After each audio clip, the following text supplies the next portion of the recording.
जय माता दी। आज गणगौर पूजा के दिन आइए सुनते हैं विनायक जी की यह कथा।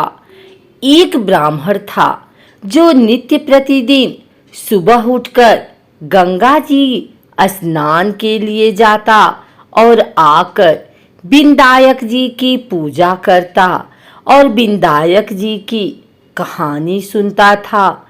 उसकी पत्नी को पूजा करना अच्छा नहीं लगता था और वह गुस्सा हो जाती थी।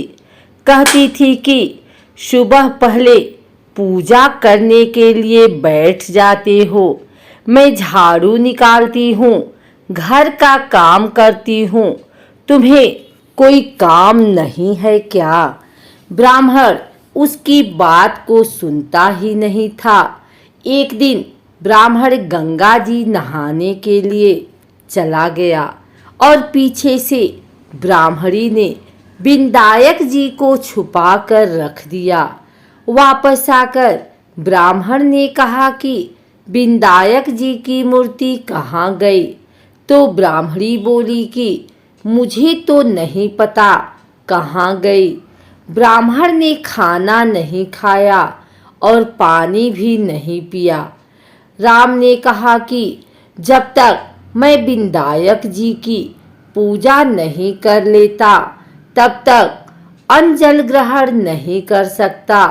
मैं तो विनायक जी की पूजा करने के बाद ही अन्न जल ग्रहण करूँगा।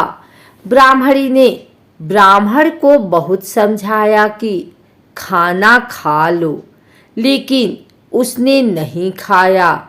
दोनों को लड़ते झगड़ते देखकर विनायक जी की मूर्ति हंसने लगी। तब ब्राह्मणी गुस्से में आकर बोली कि मूर्ति वहाँ रखी है। इसके बाद ब्राह्मण ने विनायक जी की पूजा अर्चना की। तब अचानक ही विनायक जी की मूर्ति बोल उठी कि तुझे मेरी सेवा करते हुए बहुत दिन हो गए, कुछ मांग। ब्राह्मण बोला कि अन्न मांगू, धन मांगू, जितना दुनिया में सुख है वह सब मांगू। तब विनायक जी ने सारा सुख धन अन्न सब ब्राह्मण को दे दिया। ब्राह्मण मूर्ति को मंदिर में रखकर पूजा अर्चना करने लगा। ब्राह्मणी को इतना धन देख उसकी पूजा करने की श्रद्धा जाग उठी और वह भी ब्राह्मण को बोलकर मूर्ति घर में रखवाई और खूब प्रेम से पूजा करने लगी। हे विनायक जी महाराज, जैसे ब्राह्मण को सुख दिया वैसे सबको देना। विनायक जी की कहानी कहने वाले को, विनायक जी की कहानी सुनने वाले को और हुंकारे भरने वाले को और पूरे परिवार को देना। एक और कथा के अनुसार दो देवरानी और जेठानी थी। देवरानी के पास बहुत धन था, लेकिन जेठानी गरीब थी। जेठानी गणेश जी की बहुत आराधना करती थी। वह अपनी देवरानी के घर आटा पीसने जाती थी। जिस कपड़े से वह आटा सानती थी, उस कपड़े को घर लाकर पानी में घोलकर अपने पति को पिला देती थी। एक दिन देवरानी के लड़के ने देख लिया और अपनी माँ से बोला कि माँ, ताई यहाँ से आटे का कपड़ा ले जाकर ताऊ जी को घोल कर पिला देती है। देवरानी बात सुनकर बहुत गुस्सा हुई और जेठानी को बोली कि मेरे घर से आटा छानने के बाद कपड़ा यहीं पर रखकर हाथ धोकर जाए। वह ऐसा ही करने लगी, लेकिन जब वह घर जाती तो उसका पति बोलता कि मुझे आटा घोल कर दे, बहुत भूख लग रही है। जेठानी ने बोला कि आज उसने आटा छानने का कपड़ा रख लिया। तब उसका पति गुस्से में आकर उसको मारने लगा। उस रात वह गणेश जी की पूजा करके सो गई। गणेश जी आए और उन्होंने पूछा कि क्यों सो रही है। वह बोली कि मेरी देवरानी के आटा छानने के कपड़े को लेकर मेरे पति को घोलकर पिला दी थी। आज उसने कपड़ा रख लिया, मैं पिला नहीं सकी, इसलिए मेरे पति ने मुझे मारा है। गणेश जी ने कहा कि मैं घर घर से तिलकुट खा कर आया हूँ, इसलिए मुझे शौच जाना है। कहाँ पर जाऊँ?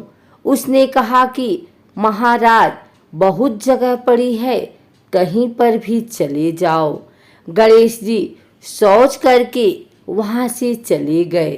थोड़ी देर बाद जब उसने उठकर देखा कि सारा घर तो हीरो से जगमगा रहा है, वह धन को इकट्ठा करने लगी तो देवरानी के घर जाने में देर हो गई। देवरानी ने लड़के को भेजा कि देख कर आओ आज ताई क्यों नहीं आई। लड़के ने आकर देखा कि ताई के घर में तो बहुत सारा धन हो रहा है।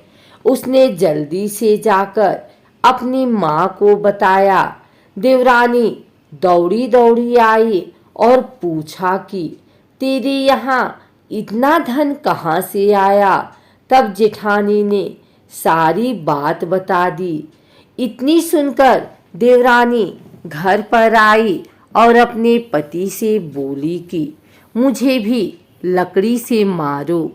जेठानी के पति ने उसे लकड़ी से मारा था।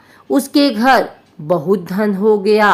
उसका पति बोला कि तू धन की भूखी क्यों मार खाती है, लेकिन वह नहीं मानी।